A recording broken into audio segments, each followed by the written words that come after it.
Olá, bom dia. Hoje é 29 de abril, segunda-feira. Estamos iniciando mais uma transmissão online aqui.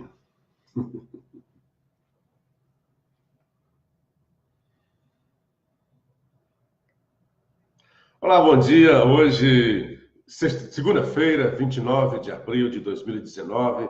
Estamos iniciando mais uma edição online do programa Hora da Notícia. E de início, como sempre, eu agradeço aqueles que fizeram o partilhamento do nosso vídeo na sexta-feira, como o Henrique Costa, Jesus Alves, André Luiz Pinto Fernandes, Francisco Edivar, João Alves Freire, Grijalva Costa, Salles Neto, Dr. Paulo Roberto Soares Nobre, o Everton Bezerra, o Alexandre Viana, o Olavo Souza e o Herculano Andrade.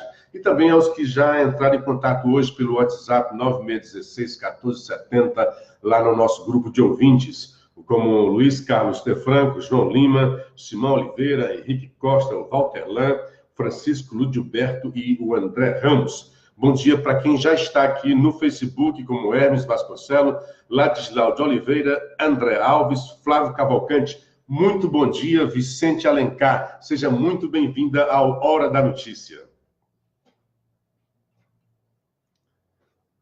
Bom, eu quero já de início, agradecer a presença do Vicente Alencar, que em boa hora está chegando ao programa. Ele foi ontem eu tive reunido com o nosso querido André, e ele ontem me pegou de surpresa, disse: Luciano, já a partir de amanhã não poderei mais ir ao programa. Então fui atrás correndo, né? Então algumas pessoas já conversaram, até porque já sabendo que o André ia sair, já tinham as pessoas já conversada, mas ainda não fechada. E assim, de uma forma repentina, de uma hora para outra, encontramos a solidariedade, né, e a generosidade do colega jornalista Vicente Alencar, que eu não conhecia, passei a conhecer desde sexta-feira. A gente conversou e ele aceitou, né, nem que seja assim: olha, eu vou fazer isso, nem que seja de forma temporária. Ele disse que tem, de vez em quando tem que viajar também, né? Então a gente está até atrás de pessoas que fiquem juntamente aí no estúdio de Fortaleza com o nosso querido Vicente Alencar, para tocar o programa com qualidade, com a mesma qualidade, com o mesmo nível de profundidade e informação, que isso sempre foi a característica do Hora da Notícia. A partir de segunda-feira, eu já devo estar numa conexão, a partir de segunda-feira, de 5 a 6, o Hora da Notícia é a partir dos estúdios da Rádio Assunção Cearense, aí em Fortaleza. E de 6 às 7 horas, o programa será gerado a partir da Rádio Paraíso FM, aqui em Sobral, dentro do programa De Olho na Cidade, do radialista Assis Nascimento. Então, nós vamos fazer essa conexão Fortaleza-Sobral. E eu que, alguns anos, acho que há uns 10 anos, eu mandava o programa, fazia programa de Fortaleza para Sobral. Agora nós vamos inverter a rota, que eu acho muito interessante, de Sobral para Fortaleza. Então, de Fortaleza para Sobral, de Sobral para Fortaleza, estaremos a partir de segunda-feira. Então, Vicente, seja muito bem-vindo. Eu quero voltar a agradecer, muito grato pela sua disponibilidade, pela sua generosidade, uma pessoa que eu nem conhecia ainda, né? Mas se mostrou solidário, viu o problema que eu estava enfrentando. Ou o Vicente viria, ou seríamos aí 2 horas de programa com o Luciano Clever, ou 1 hora aí de Bandeirantes, né? O certo é que estamos aqui, estamos fazendo... Pois não, Vicente?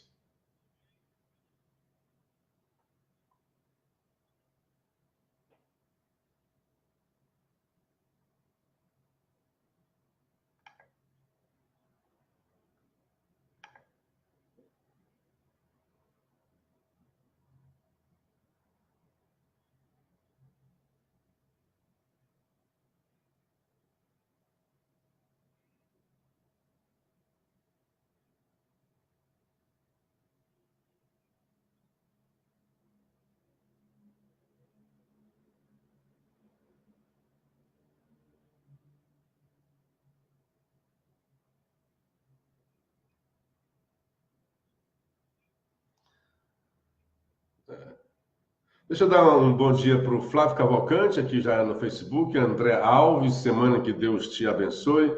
O Ronilson, bom dia, amigos, uma ótima semana para todos. o Walter Abreu, que mais está aqui? Valber Abreu, na verdade, mandando um bom dia para nós. O Grijalva Costa, bom dia, bom programa. O Gilardi Alves, boas-vindas para o Vicente Alencar. Helena Soares, bom dia, boa semana. Hoje não estou aqui meio precário no computador, mas vamos lá. André Lima Ramos, bom dia, grande Luciano Kleber. Seja bem-vindo, radialista Vicente Alencar, sua nova casa, programa Hora da Notícia. Michel Mendonça, mandando as boas-vindas para o Vicente Alencar. E também a Sandra Biguetti. Bom, já que eu estou em Sobral, eu quero começar hoje falando de um problema aqui em Sobral. Na verdade, saiu ontem na coluna do Jornal Povo 2 tópicos, na coluna dominical do editor de política, os seguintes tópicos. Na equipe de Damares, figura conhecida há algum tempo pelas bandas de Sobral, onde saiu da condição de antigo aliado para novo algoz dos Ferreira Gomes, o repórter fotográfico cearense, eu quero bater aqui no algoz, que muita gente fala algoz, até gente de alta cultura, né? Mas eu aprendi com o Padre Oswaldo que algoz rima com arroz, e no plural também algozes. Vamos lá. De onde saiu? Figura conhecida há algum tempo pelas bandas de Sobral, onde saiu da condição de antigo aliado para novo algoz dos Ferreira Gomes, o repórter fotográfico cearense Wellington Macedo está integrado à equipe que assessora a polêmica ministra Damares Alves, prazer que lhe valeria 20 mil por mês como vencimentos. Primeiro tópico. No primeiro tópico, ele diz que ele chama o rapaz de repórter fotográfico, como se fosse um demérito ser um repórter fotográfico. Ele realmente é um repórter fotográfico, eu trabalhei com ele, mas ele é também repórter, ele é jornalista, ok? Isso é uma notícia facilmente acessável no sindicato do qual nós fazemos parte. Ele tem a carteirinha da FENAGEM lá como jornalista, está sindicalizado. Não ganha 20 mil reais. Isso também é outra informação facilmente acessível através do portal da transparência. O rapaz ganha 6 mil e algumas coisas lá no Ministério de Damares. Segundo tópico, a denúncia de resultado. Ele quer dizer que foi fruto dessa denúncia que levou o rapaz a ganhar 20 mil reais. Não ganha 20 mil reais. Para refrescar mais a memória, o Wellington é a fonte que emplacou na mídia nacional, durante a última campanha eleitoral, uma série de dúvidas sobre o êxito do Ceará na sua celebrada política para a educação básica, apontando falhas e problemas. A vitrine lhe garantiu um bom emprego, mas também uma penca de ações na justiça. Esses 2 tópicos são reveladores. Primeiro, assim, o editor de política está tentando ferir o fotógrafo, né? Que, na verdade, é um jornalista, dizendo que foi por causa dessa denúncia que ele teria... Na verdade, essa denúncia surgiu agora, um vídeo tentando denegrir a imagem do rapaz e afirma esses 20 mil reais. O vídeo é apócrifo, e o jornalista se baseou numa informação de um vídeo apócrifo e não procurou checá-la, o que faz parte do exercício do bom jornalismo, quando recebe uma denúncia, principalmente quando essa denúncia é apócrifa. O vídeo não diz muita coisa, mas diz que o cara ganha 20 mil reais lá na Damares, foi nomeado pelo Bolsonaro. O vídeo diz assim, é facilmente acessível a informação que ele foi nomeado. Tem a nomeação, está no Diário Oficial. Mas, ao mesmo tempo, como é acessível essa informação do Diário Oficial, é acessível saber quanto ele ganha. Está no portal da transparência. Tem lá o cargo, DAS 6, se eu não me engano. Pois bem, o Wellington Macedo trabalhou comigo aqui em São no jornal Expresso do Norte. Ele tanto fotografava quanto escrevia matérias. E é um cara dos bons jornalistas, assim, tem um faro jornalístico. Hoje ele está fora, né? Hoje ele está no Ministério, se afastou, perdeu aquele elan que tinha pelo jornalismo, mas de vez em quando fazia suas matérias. O que é que o jornalista está dizendo aqui, o jornalista do Povo? Dizendo que ele fez uma série de reportagens, uma série de dúvidas sobre o êxito do Ceará na sua celebrada política para a educação, apontando falhas e problemas. Aí ele diz que o jornalista, o Wellington Macedo, é a fonte que emplacou na mídia nacional uma série de dúvidas sobre o êxito nacional. O que ele quer dizer é o seguinte, que a mídia nacional repercutiu essa informação do Wellington Macedo. Mas a imprensa cearense não deu uma linha sobre essa matéria. E as denúncias são graves. Não é que ele põe em dúvida o êxito, isso não se tira dúvida sobre o êxito de escolaridade aqui em Sobral. Mas ao lado desse êxito, ele também fez algumas denúncias, que até para manter esse êxito, muitos diretores começaram a fazer, tem um negócio de muitos laudos. Talvez Sobral, eu não tenho números para dizer, seja uma cidade que tem um elevado número de laudos de crianças. As denúncias é que muitas das escolas diretoras, quando uma criança tinha baixo desempenho escolar, fazia com que essa criança recebesse um laudo de um médico. Teve um médico que deu 300 laudos só no dia, está na denúncia do fotógrafo e do jornalista. Eu digo fotógrafo porque o cara quis dizer que ele era menosprezado, botar menor como fosse fotógrafo. Está na denúncia da matéria. A matéria saiu nas mídias sociais. É uma série de reportagens com pessoas sendo entrevistadas dizendo isso. Crianças fazendo provas por outras crianças. Isso gera uma deformação horrorosa. Porque você está dizendo para uma criança em formação, né, no ensino inicial, que a fraude é uma coisa meritória. Porque ele ainda dizia, segundo a denúncia do jornalista, que essas crianças estavam fazendo bem para a própria escola quando faziam a prova em nome dos coleguinhas que tinham baixo rendimento. E isso era uma das denúncias. E tem gente lá dizendo, afirmando. Tem personagens, não é só ele dizendo. A outra é que, quando a criança tem baixo desempenho, laudo. A matéria diz que uma das mães estava preocupada porque o filho já estava sofrendo bullying na escola, chamado de doidinho, que tinha problemas mentais. Porque, segundo a denúncia do jornalista, as escolas fariam isso, né? Quando tem um baixo desempenho, coloca laudo. Quando coloca laudo, tem até uma expressão lá, taca laudo, taca laudo. Há antigos professores denunciando também os esquemas. E a imprensa cearense, nem para dizer isso é mentira, se debruçou sobre essas denúncias graves. Qual é o tabu? Por que não pode investigar? A Folha de São Paulo, a quase até 1.000 e poucos quilômetros daqui, mandou repórter para Sobral e fez matéria de página sobre o assunto. Ouviu o secretário, ouviu diretores e ouviu o Ministério Público. Essas denúncias do repórter estão sendo acompanhadas pela Polícia Federal, pelo Ministério Público Estadual. Nesta semana, eu soube, havia delegado de Polícia Federal de forma informal aqui em Sobral, para checar se vale a pena mesmo investigar como é que é isso, para conhecer os personagens citados. E coincide com essa visita que eu tive notícia, esse vídeo, que é uma tentativa de denegrir o rapaz, o repórter. Aí o próprio jornalista do Povo diz que a vitrine lhe garantiu um bom emprego, mas também uma penca de ações na justiça. Ele realmente recebeu em torno de 50 e poucas ações, o que é considerado um assédio judicial, e recebeu a solidariedade da Abrage, da Associação Brasileira, recebeu a solidariedade de várias instituições de apoio a jornalistas, inclusive internacional.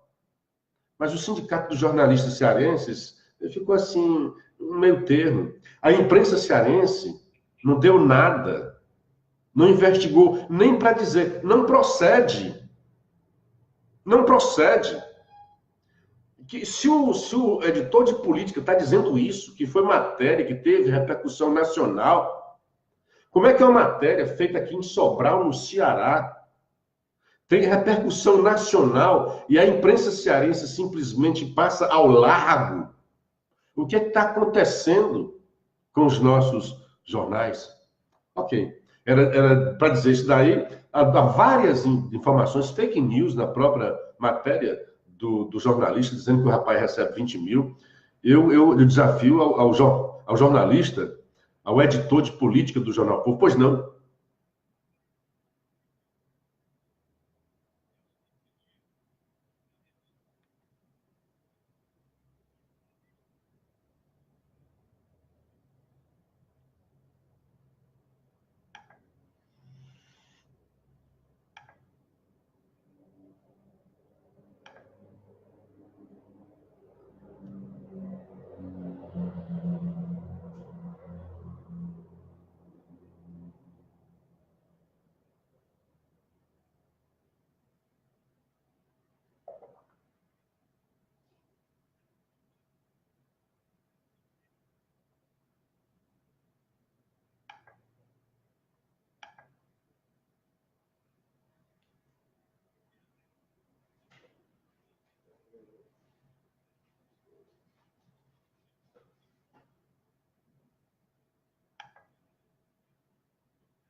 Grande Dilson. Grande Dilson.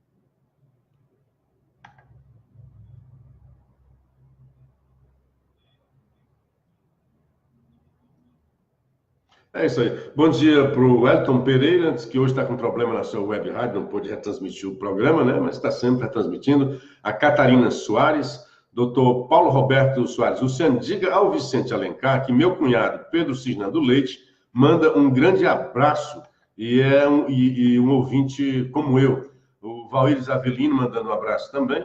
E o que mais aqui?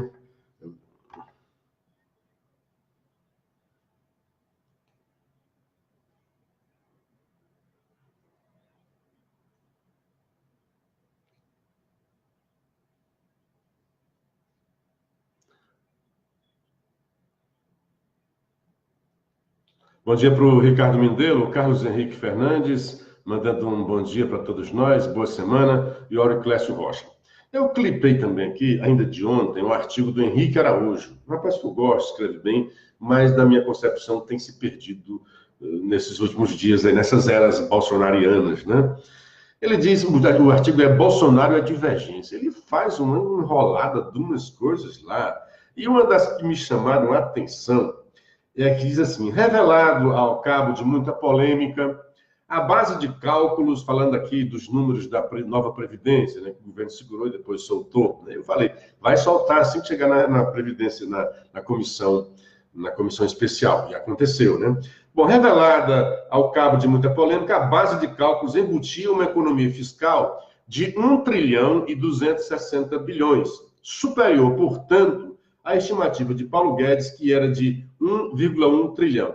Começa informando errado que a estimativa inicial não é de 1,1 trilhão. Tá?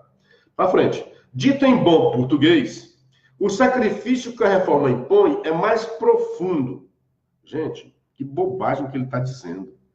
Se a economia é de 1 trilhão ou de 3 trilhões, não muda nada do que está proposto na reforma. Não aumenta o sacrifício ou diminui o sacrifício.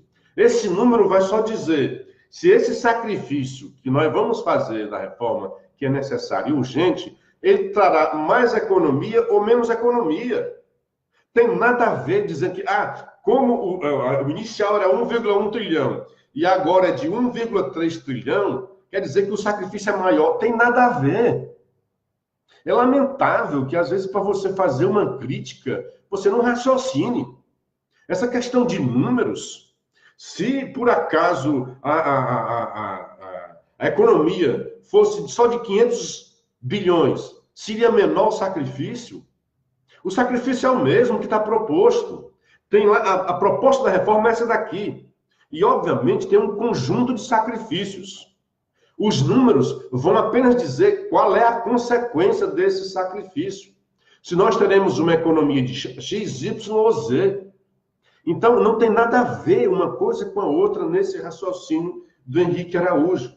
E ainda vai mais dizer uma coisa. Há um impacto a observar na resposta. Aí está dizendo agora, Bolsonaro envolveu-se na arenga em torno do vídeo do Banco do Brasil. Sobre o assunto, o capitão reformado declarou, a linha mudou. A massa quer o quê? respeito à família. Nós não queremos que dinheiro público seja usado dessa maneira.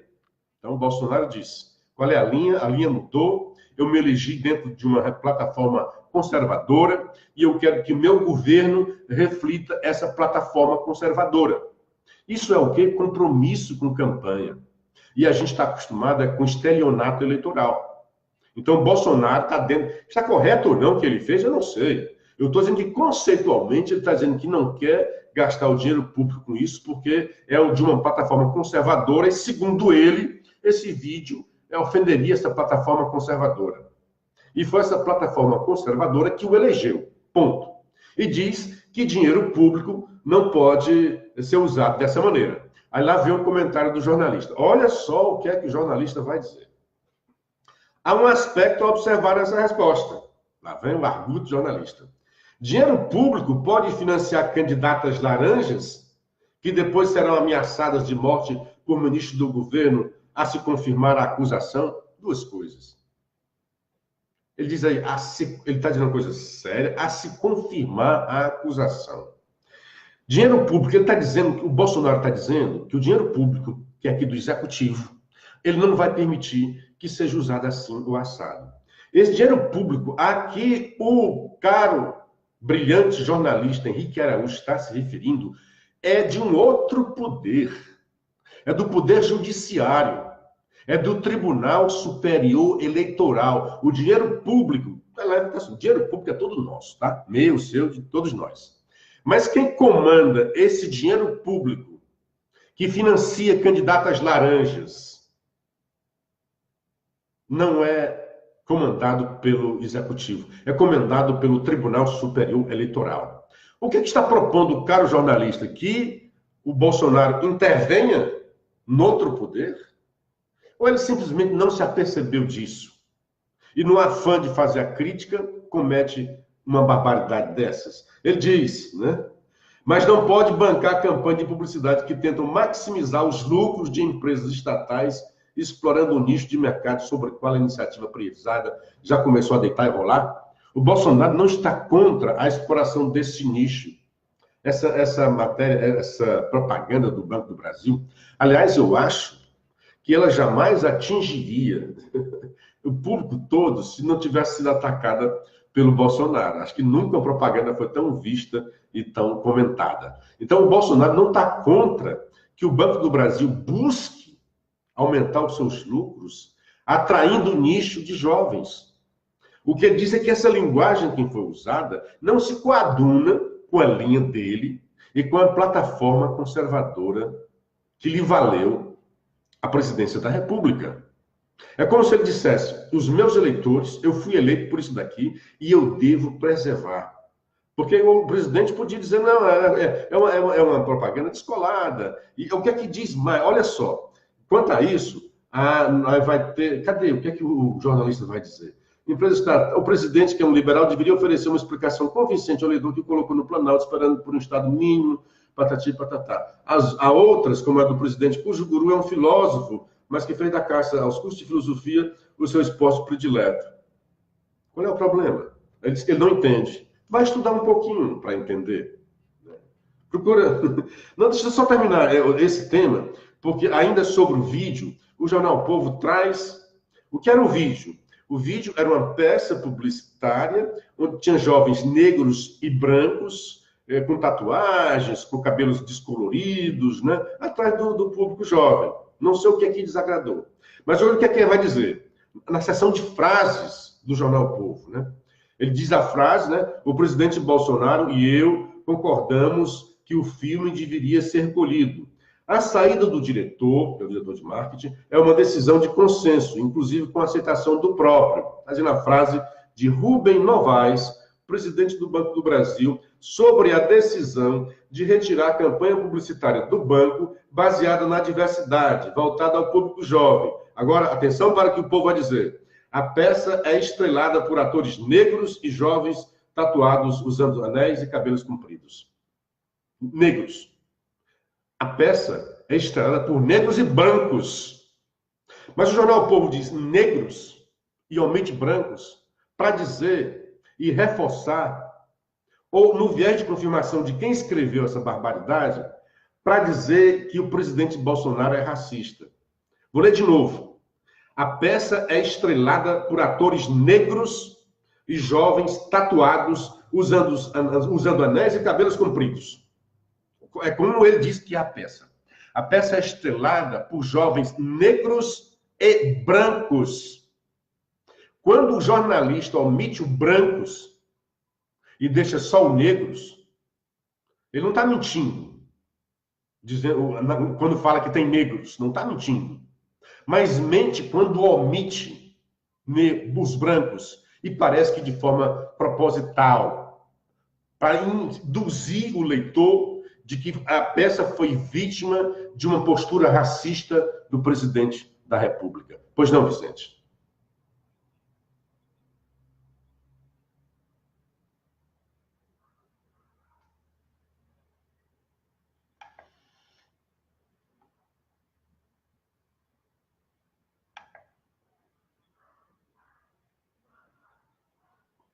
Bom dia, Saldanha.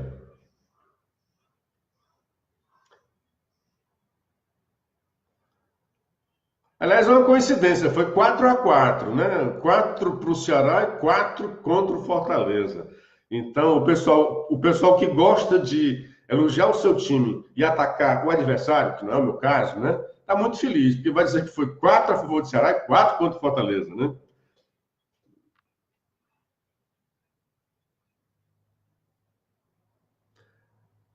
Outra coincidência, Vicente, assim, nesse embate Fortaleza e Palmeiras, era a disputa entre o atual campeão da Série A contra o atual campeão da Série B, né? Palmeiras e Fortaleza.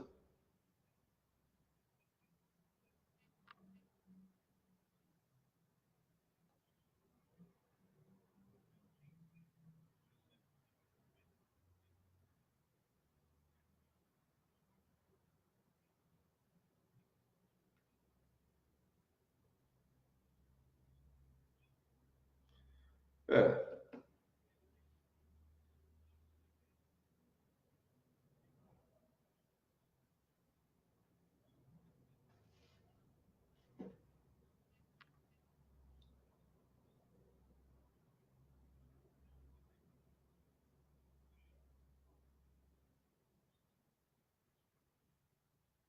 Olha só, Aurineide, lembro, gente muito boa, gosto muito dela e realmente tem uma voz muito singular. Gosto muito de você. Quanto tempo, né? Quanto tempo. Pois bem, a-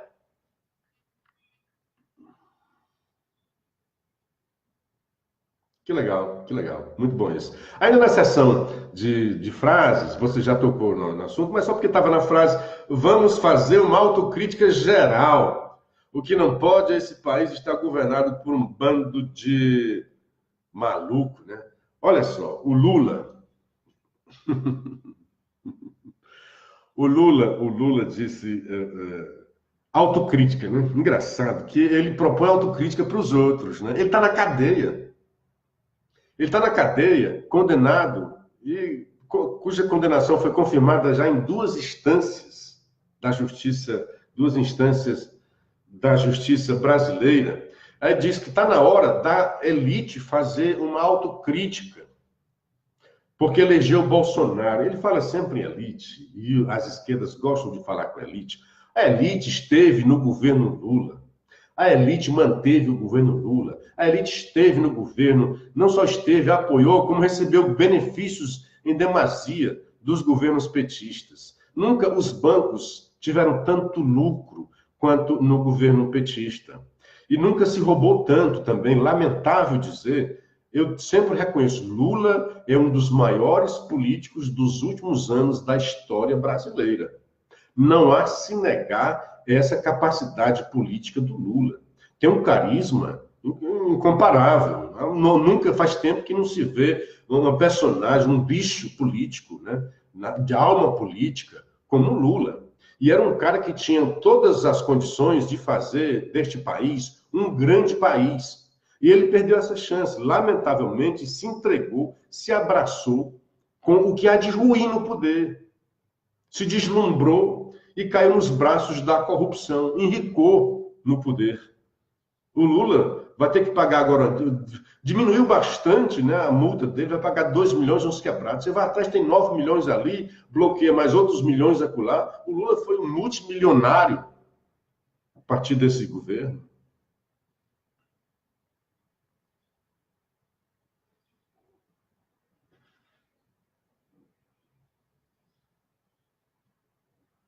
Não há negar, Lula é um animal político da melhor, né, estirpe, politicamente falando.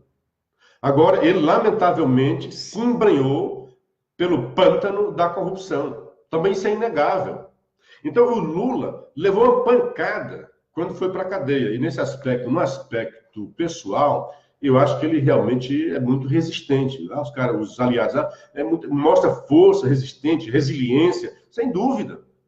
No aspecto pessoal, um cara que estava nos píncaros da glória, sai do poder com uma das maiores índices de aprovação, faz a sucessora, reelege a sucessora, estava pronto para voltar para o poder, se manter no poder. Aí, de repente, é condenado, vai para a cadeia e não sabe lá se vai sair, né? Há essa expectativa de sair até agora em setembro.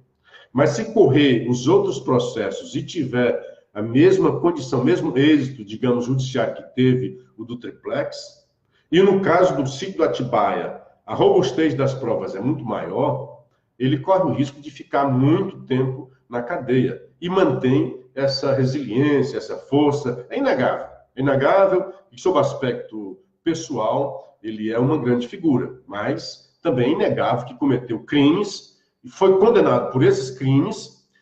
O STJ diz que não há nenhum problema formal. Das 40 alegações da defesa, nenhuma foi reconhecida. Então, realmente, houve um problema de lá. Então, essa balela de dizer que foi condenado sem provas é só na cabeça do Lula.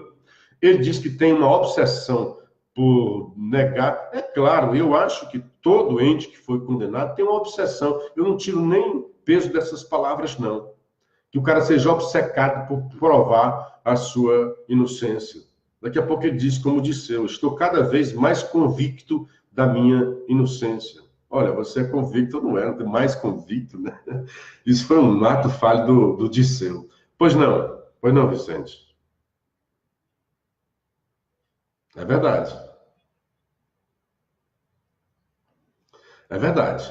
Agora, sobre o jornal Povo e o Henrique Araújo, né, que falou aquela bobagem lá, isso foi um texto escrito já há algum tempo, né, e saiu ontem, domingo. O jornal de domingo fecha mais cedo, né?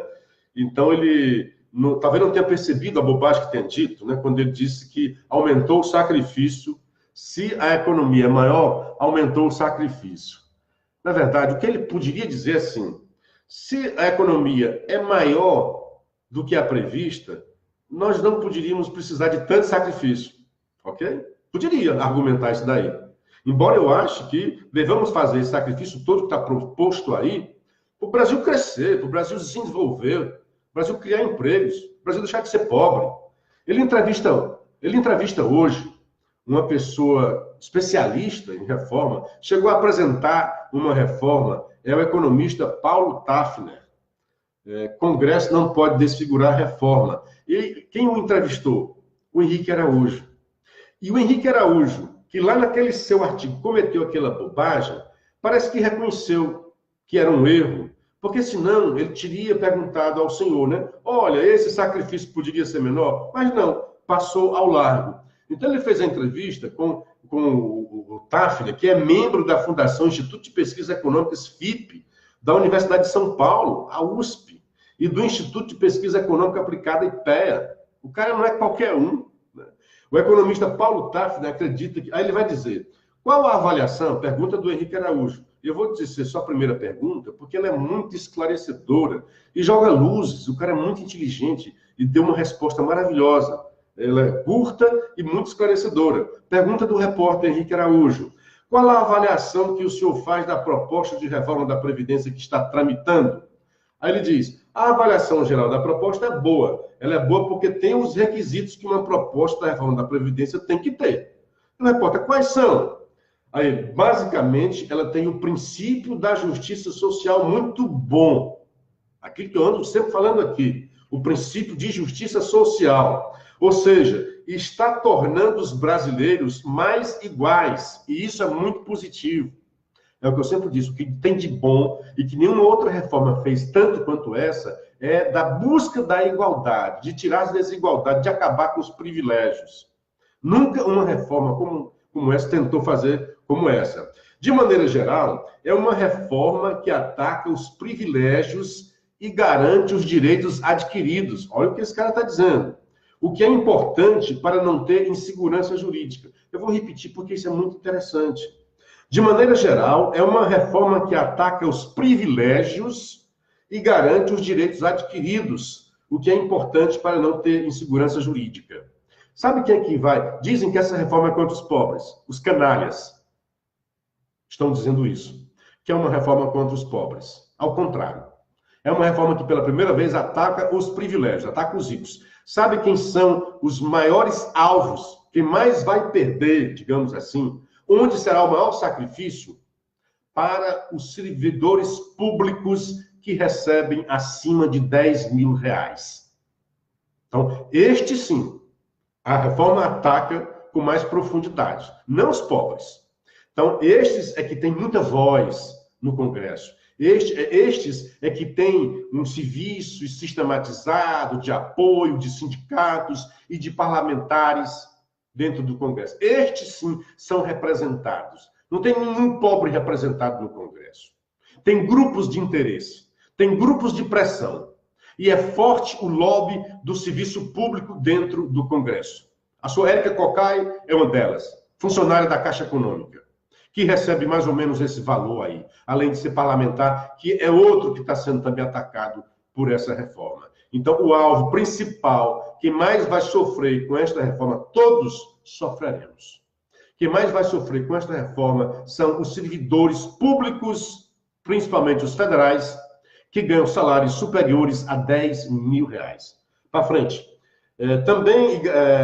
Também oferece possibilidades de transição, o que é bom para quem está muito perto de se aposentar. Suaviza o impacto.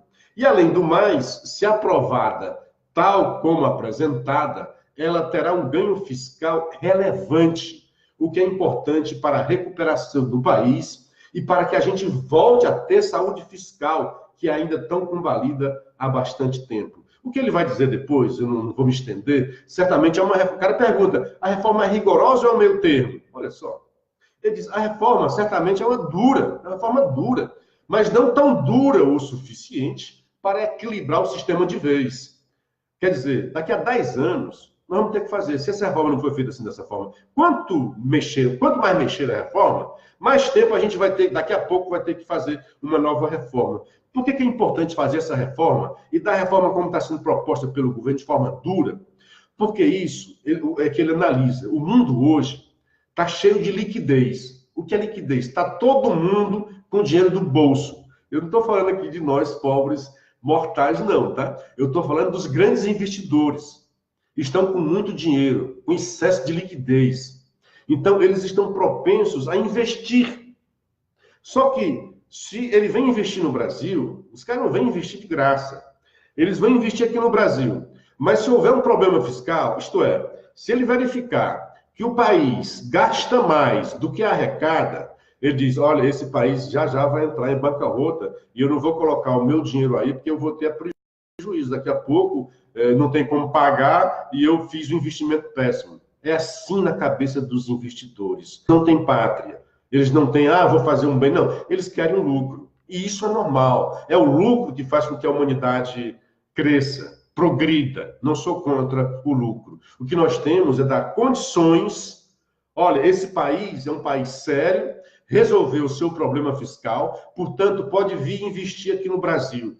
Quando esses investimentos chegam, o país cresce, o consumo cresce, o desemprego desce, a desigualdade decresce e a gente terá um país mais justo, mais desenvolvimento social. Porque hoje, trazido pelos governos petistas, não tem como dizer, o governo Lula foi maravilhoso. Foi um pedaço. Porque Dilma também foi petista. E entregou o país. Os governos petistas entregaram o país no buraco, num caos horroroso. numa recessão das maiores da história. E nós estamos sofrendo amargamente para sair disso daí. E a reforma da Previdência é uma das ferramentas para dar possibilidade de sair. Pois não, Alencar?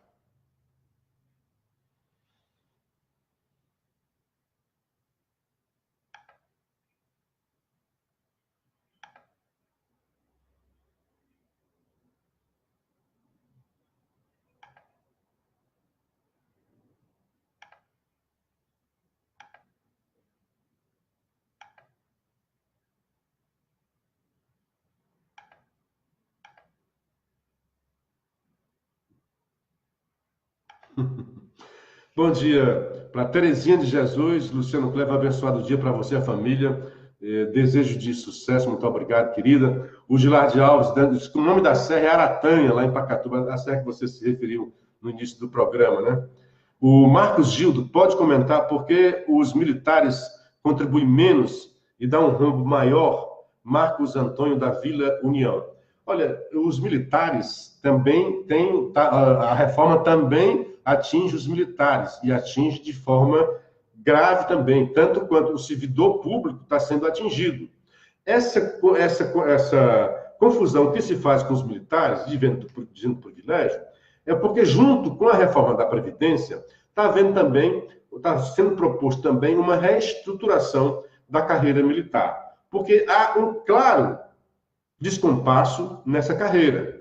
Um general que chega na última, né, nos últimos anos já para se aposentar, ele está recebendo um salário inicial a de um cara que está entrando por concurso no Serviço Público Federal. Então, é realmente um descompasso. Um cara que, quando chega a general, ele passou por muitos cursos, não é à toa que alguém chega, e é um grupo muito pequeno, que chega na cúpula das Forças Armadas.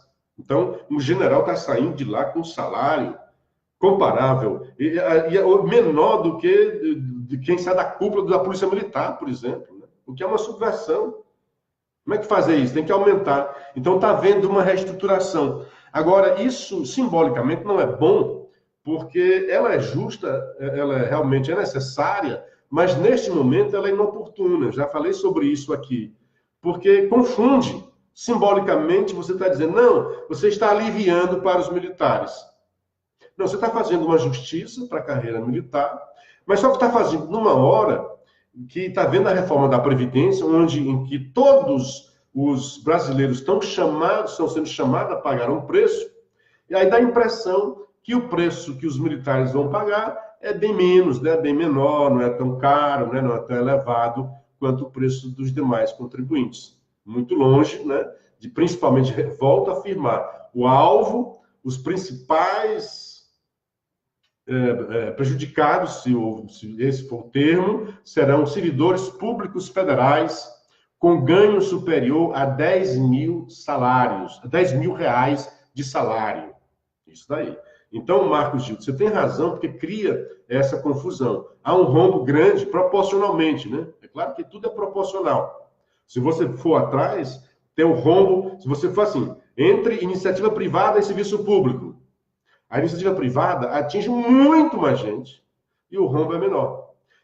No serviço público, que atinge bem menos, talvez um terço ou até menos de beneficiários, o valor que você tem que pagar é muito maior. É muito maior.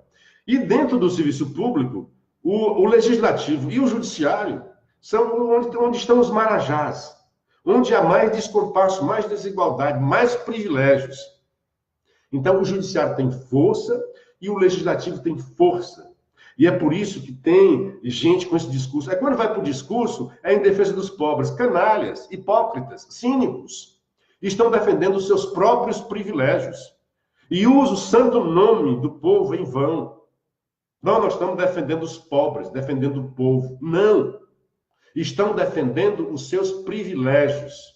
Os seus privilégios, que nesta reforma estão sendo atacados. Essa é a grande verdade, Vicente.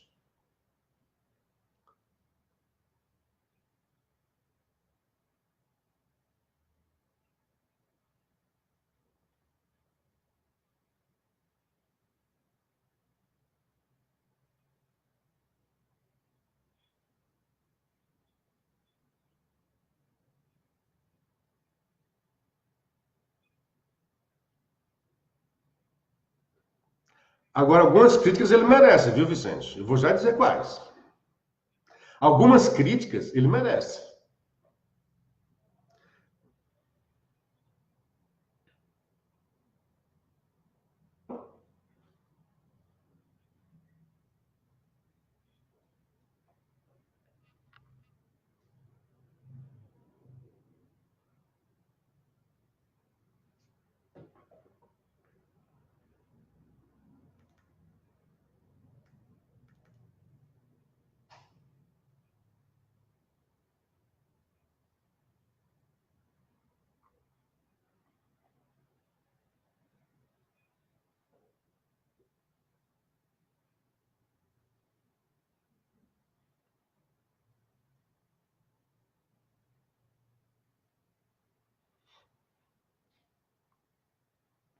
Bom dia para o Ronaldo Almeida. Deixa eu ver quem entrou aqui enquanto falava que saiu do.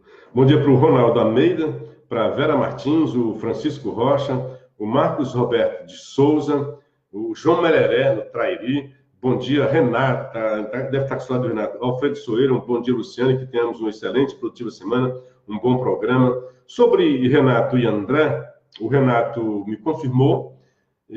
O André me confirmou, eles estão indo, estreiam hoje, eu desejo sucesso, estreiam hoje na Ceará Rádio Clube, a partir das 18 horas, um programa lá deles, desejo sucesso de todo o coração, gostaria que o programa tivesse continuado, porque era a marca do nosso programa, o debate, o embate, gosto disso, não abro do debate, acho muito interessante, que é do vigor do debate, que traz luz para as ideias, mas tivemos, as circunstâncias nos levaram a isso daí. Acho que são bons profissionais, talentosos, gostei de estar com eles. Agradeço ainda ao André, porque esteve no programa desde o início comigo, foi quem me convidou, e eu fiquei, acho que o programa tem que ficar, se Deus quiser, a gente vai continuar no mesmo pique, né? O Vicente já está chegando, mais colegas devem se achegar a nós, e a gente vai tentar continuar. Dito isso, grande sucesso para os nossos queridos colegas.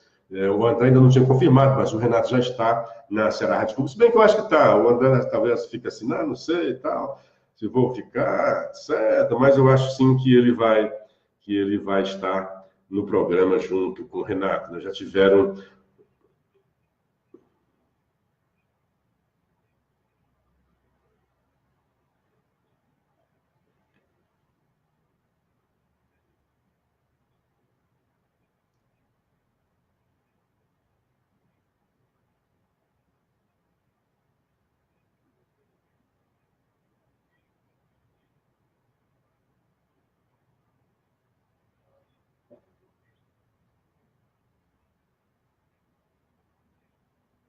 Grande Almir Pedreira, fã incondicional desse rapaz. Trabalhei com ele. Trabalhei com ele. Trabalhei com ele quando era. Eu trabalhei com ele quando estagiário da FM do Povo, ele era locutor, e depois trabalhamos juntos, eu e ele, locutores da FM Universitária, de quem eu tenho muita memória. Eu tenho uma admiração enorme por esse locutor. Para mim, era um locutor completo, porque ele tinha voz, tinha personalidade, sabia ler, sabia o que estava lendo, compreendia, porque tem muitos locutores que leem, às vezes não compreendem nem o que estão lendo. Não era o caso do Almir Pedreira, grande profissional, grande figura do rádio cearense de todos os tempos, do que eu conheci, né? Você falou João Ramos, eu ouvi falar, foi um grande, mas dos que eu conheci, Pedreira está, assim, entre os maiores.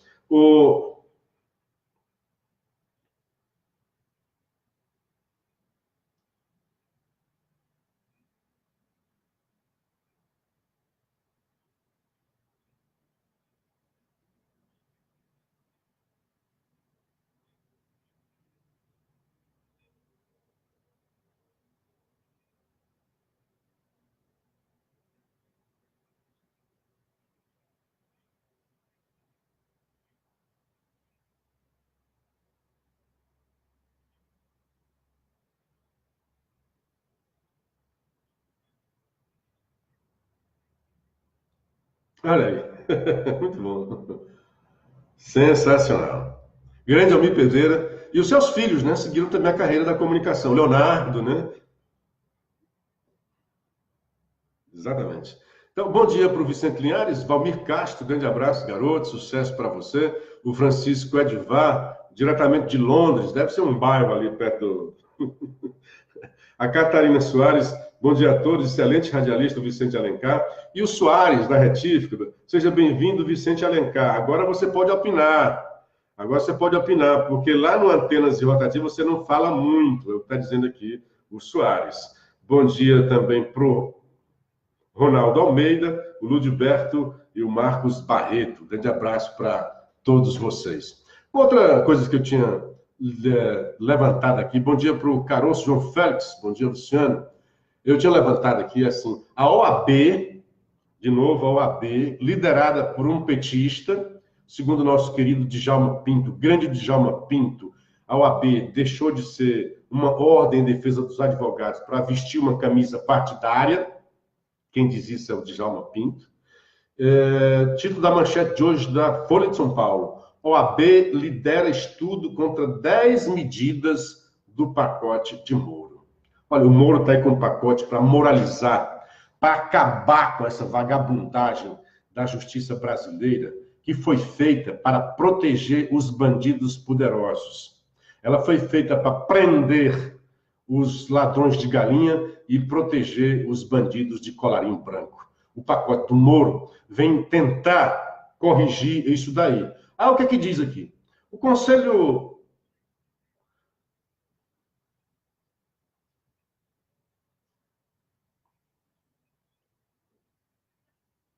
Pois está aí, a OAB nessa mesma linha.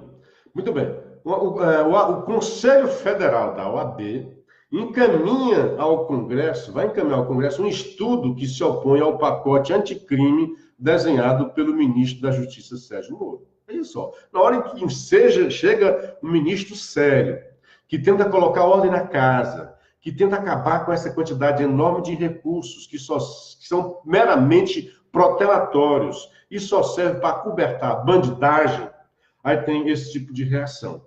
O documento feito por juristas e associações do direito, né? Então, sempre esse pessoal que ganha dinheiro com isso.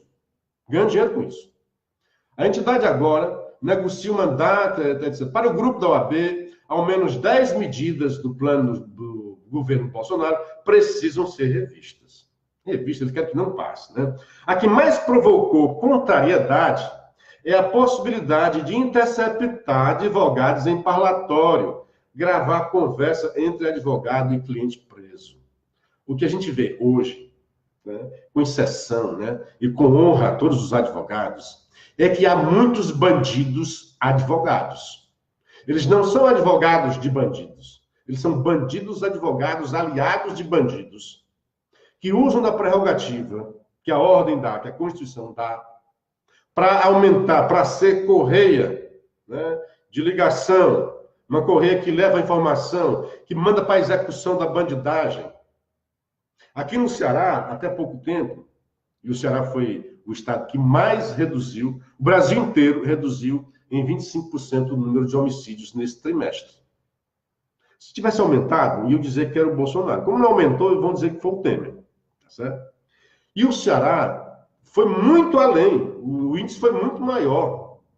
Porque o Camilo botou ordem na casa, fez uma autocrítica tácita, não fez uma autocrítica explícita, mas é uma autocrítica tácita. Olha, a política que eu estava usando nas penitenciárias era completamente equivocada.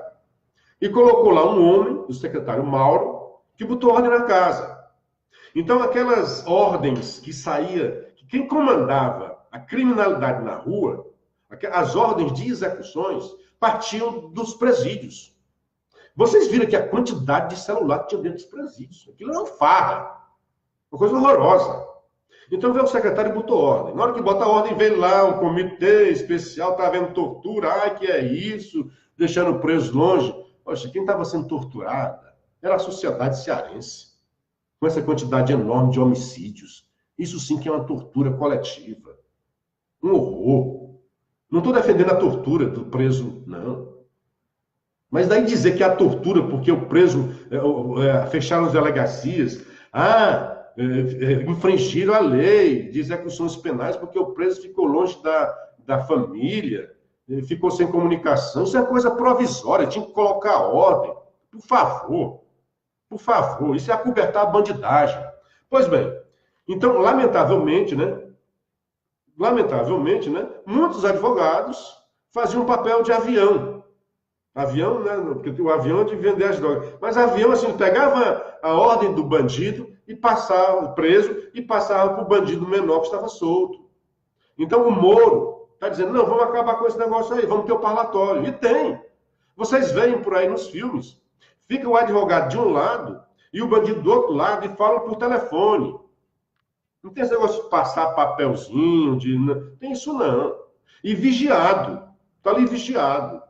Pois bem, não querem que grave conversa entre advogado e cliente preso. Um trecho do pacote de Moro altera a lei que regulamenta presídios federais de segurança máxima e estabelece a instalação de câmera no parlatório e nas áreas comuns para fins de preservação da ordem interna e da segurança pública. Perfeito. Gravações entre advogados e clientes só poderão ser autorizadas por decisão judicial. A interceptação, diz o relatório da OAB, fere o Estatuto da Advocacia, que garante o sigilo profissional. Não é, o que está previsto no documento do Moro, do pacote, não é, tudo vai ser gravado. Não, se há uma suspeita forte de que há uma bandidagem entre advogados e o seu cliente, o juiz pode autorizar aquela gravação. Está perfeito isso daí e é em defesa da sociedade. A OAB está em defesa dos bandidos e dos advogados. Aqui se contrapõe à defesa da sociedade. Para frente. A interceptação, isso é que incomodou a OAB.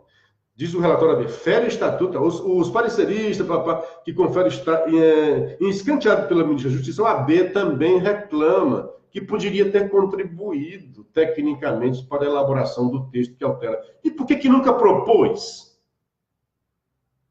A OAB diz que podia ter contribuído. E por que nunca propôs? Aí na hora que chega o ministro e propõe, eu poderia ter participado das discussões. E por que nunca propôs essa discussão? E por que nunca propôs uma medida para moralizar a justiça brasileira? Nunca. Há convergência total por parte da comunidade científica de que a proposta do Ministério da Justiça não foi precedida do indispensável debate público. Como não? Todo dia a gente se debate, critica a justiça, a polícia prende, a justiça solta. Isso é o que mais se debate na sociedade brasileira. Talvez não seja chamada a OAB. A OAB nunca entrou realmente nesse debate. O advogado criminalista é chamado de advogado para falar, o projeto do ministro começa com uma série de erros, está tudo errado, ministro, né? O primeiro deles é a ausência de um debate, de novo, debate. Não foi construído democraticamente. O debate e o democraticamente se dá no Congresso. É lá que está a democracia. O povo está representado lá, sem querer tirar o peso das instituições civis, da sociedade civil. Mas a representação popular, os advogados, a OAB, o mandato dele é concedido por seus pares, por advogados. Os deputados, o mandato deles é concedido pelo povo. Ali sim é que está a representação popular. É lá que se deve dar o debate, né? A Folha, vixe, não tinha mais coisa para falar, e o nosso tempo se acabou, né? Amanhã eu volto a essa história do OAB, porque são um decálogo, 10 coisas contra o Moro. Vicente, de novo, muito grato a você pela sua generosidade, por ter acatado em tão pouco tempo esse desafio, e gostei de você, a gente vai melhorar o programa, a gente vai dar outro pique, eu sei que você está pegando hoje, né? Pegou aí o burro no bonde andando, né?